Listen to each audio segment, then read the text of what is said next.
मेरे साथ इस वक्त बहराइच उत्तर प्रदेश के कथावाचक राम सुघर शुक्ला जी जुड़ रहे हैं और इस वक्त अयोध्या में आए हैं। मंदबुद्धि मूक बधिर विद्यालय में लगभग सैकड़ों भक्तों को भागवत कथा का रसपान करा रहे हैं। इनकी विशेषता यह है कि यह एमए हिंदी संस्कृत यानी ट्रिपल एमए की डिग्री, बीएड नेट क्वालिफाइड हैं और आध्यात्म के प्रति लोगों को जागरूक करते हैं। अपने गृह क्षेत्र में सत्यनारायण भगवान की कथा कहने का इन्हें स्पेशल अनुभव प्राप्त है। हम इनके साथ जुड़ेंगे, जानेंगे सत्यनारायण भगवान की जो भक्त कथा सुनना चाहता है या जो सुनने चाहते हैं उनके लिए किन किन खास बातों का ध्यान रखना आवश्यक है, भगवान को क्या पसंद है, क्या उनका प्रसाद होता है, कैसे कथा सुनी जाती है, किस दिन सुनी जाती है, किस शुभ मुहूर्त में सुनी जाती है, भगवान को क्या चढ़ाया जाता है, क्या चरणामित्र कैसे होता है, किन किन चीज़ों और जो कथा सुनाने वाले होते हैं उनके लिए क्या क्या खास बातें होती हैं, विस्तार से हमारे साथ शुक्ला जी तिलक पत्रिका पर साझा करेंगे। ये जो सत्यनारायण भगवान की कथा है ये किसी दिन भी सुनी जा सकती है। विशेष रूप से कोई संक्रांति हो या पूर्णमासी हो या अमावस्या हो, उस दिन इस कथा को सुनने से विशेष फलदायी होती है। जिसको पुत्र न प्राप्त होता हो, या जिसे धन की कमी हो, या जो विभिन्न प्रकार की जो है दुखों से पीड़ित हो, ऐसे भक्त इस कथा को अगर श्रवण करते हैं उनके दुख जो है भगवान सत्यनारायण की कृपा से समाप्त हो जाते हैं और भगवान उनको जो है सुखी संपन्न बनाते हैं। ये सत्यनारायण भगवान की कथा सुनने के लिए सबसे पहले तो प्रसाद के रूप में जो है गेहूं के आटे की पंजीरी बनानी चाहिए। विशेष रूप से अगर गेहूं का आटा उपलब्ध नहीं है तो चावल के आटे का भी प्रयोग कर सकते हैं। और रंभा फल अर्थात जो केला फल है वो भगवान के भोग में लगाया जाता है और हो सके तो 5 प्रकार 7 प्रकार फल, जैसे जिन भक्तों की जैसे सामर्थ्य हो उस हिसाब से जो है भगवान सत्यनारायण का जो है मन से पूजन करें, उन्हें धन धान्य की प्राप्ति होती है, उनके सारे दुख जो है दूर हो जाते हैं। और इस कथा को सर्वप्रथम जो है एक सदानंद नाम जी के महाराज जी ने सुना था। उनके कोई पुत्र नहीं था। एक बार वो कथा सुन रहे थे, तभी वहाँ एक लकड़हारा जो है लकड़ी काट जो है लाता था, काट करके वो बेच करके अपनी जीविका चलाता था। वो उसे प्यास लगी तो उसने सोचा क्यों पंडित जी के घर के सामने से गुजरा हो। देखा पंडित जी जो है अपनी पत्नी के साथ जो है भगवान श्री सत्यनारायण भगवान का पूजन कर रहे हैं। वहाँ पहुँचा, कथा का जो है पूर्ण हो चुका था। उसने प्रसाद लिया तो सदानंद महाराज जी से पूछा कि महाराज जी ये कौन सा पूजन आप लोग कर रहे थे, इसका क्या महात्मा है, ये पूजन क्यों करना चाहिए। तो सदानंद जी महाराज जी ने उसे बताया कि यह व्रत ऐसा है कि कोई भी व्यक्ति इस व्रत को अगर मन से और सत्य से जो है इस व्रत को करता है उसकी सारी मनोकामनाएं पूर्ण। जिनके पुत्र नहीं होता है उन्हें पुत्र की प्राप्ति होती है, जो निर्धन होते हैं उन्हें धन धान्य की प्राप्ति।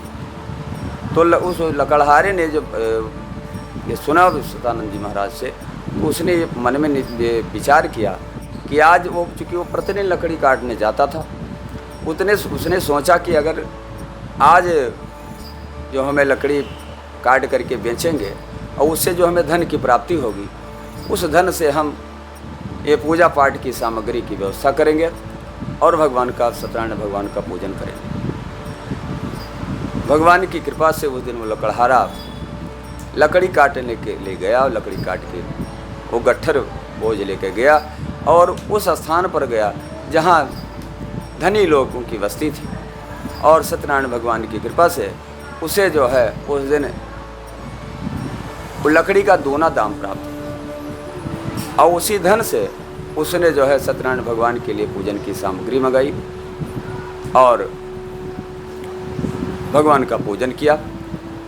तत्पश्चात एक वैश्य था, उसके भी कोई जो है संतान नहीं थी। उसने देखा कि एक तुंगध्वज नाम के राजा जो है अपनी पत्नी के साथ जो है पूजन कर रहे थे। वो कहीं व्यापार के लिए गया हुआ था। देखा अब जो है ये राजा अपनी पत्नी के साथ पूजन कर रहे हैं। वहीं रुका और जब पूजन समाप्त हुआ, भगवान का प्रसाद लिया तो राजा से पूछा कि महाराज ये बताइए, ये कौन सा व्रत कर रहे थे, कौन सा पूजन है और इससे क्या जो है लाभ है। तो राजा ने कहा कि देखो व्यापारी, हमारे कोई संतान नहीं थी और हमने जब से इस सत्यनारायण का व्रत किया, पूजन किया, तो हमें संतान की प्राप्ति हुई और हमें जो है धन धान्य से परिपूर्ण हुए। तो वह व्यापारी उसने प्रसाद लिया और मन में सोचा, क्योंकि उसके भी कोई संतान नहीं थी। जब दिन भर वो व्यापार करने के बाद वो घर गया तो उसकी पत्नी से कहा कि ऐसा है, आज हम एक राजा से जो है एक व्रत के बारे में, सत्यनारायण भगवान के व्रत के बारे में पूछ करके आए हैं। वो व्रत ऐसा है कि जिनके संतान नहीं होती, भगवान की कृपा से उन्हें संतान प्राप्त होती है। तो वो व्रत तो हम करेंगे। तो पत्नी ने कहा कि तो इसमें क्या कौन सी बात है, कल सुबह ही जो है इस व्रत को जो है कर लिया जाए। तो उस व्यापारी ने कहा कि फालतू में परेशान होती, अरे जब कोई संतान होगी तो इस व्रत को हम करेंगे। इस तरह अपनी पत्नी को समझा करके वह व्यापार करने चला गया। और चूंकि मन में उसने संकल्प किया था कि हम भगवान का पूजन करेंगे, इसलिए भगवान की कृपा से उसकी पत्नी गर्भवती हुई और 9वें महीने उसे कन्या रत्न की प्राप्ति हुई।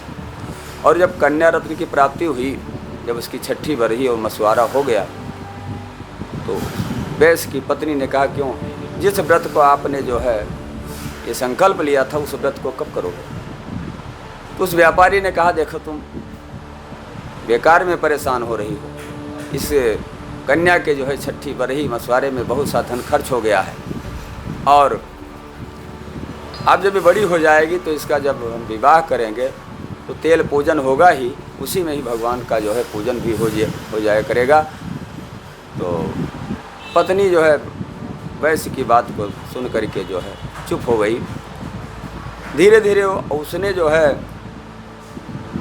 उसकी पत्नी का नाम था लीलावती, और तो जब कन्या उत्पन्न हुई तो उसने जो है अपनी कन्या का नाम जो है कलावती रखा, क्योंकि वह कन्या दिन प्रतिदिन जिस प्रकार चंद्रमा की कलाएं बढ़ती हैं उसी प्रकार वह जो है निरंतर बढ़ती जाती थी और बहुत थोड़े ही अल्प समय में वो सयानी हो गई। जब सयानी हो गई तो एक दिन की बात है, वो अपनी सहेलियों के साथ कहीं घूम रही थी। तो उस व्यापारी ने देखा कि हमारी कन्या अब सयानी हो गई है, तो हम कहीं इसका जो है विवाह, योग्य वर को ढूंढ करके इसका विवाह करें। तो उसके विवाह के लिए उसने वर खोज की शुरू की। तो उसने देखा कि व्यापारी का लड़का बहुत ही सुंदर और सुशील है, उसी के साथ उस कन्या का विवाह कर दिया। लेकिन दुर्भाग्यवश उस विवाह में भी उस व्यापारी ने, उस सेठ ने जो है भगवान सत्यनारायण का पूजन नहीं किया। चूँकि उसके कोई और संतान नहीं थी, तो जो उसके पास धन संपत्ति थी उसे अपने दामाद को ही, जमाई को ही देना था। तो उसने सोचा क्यों ना, जब अकेले हम व्यापार करते हैं तो अपने दामाद को भी साथ में लेके जाएं, क्योंकि उससे जो नफ़ा होगा, मुनाफा होगा, जो वृद्धि होगी, इसी को पाना है।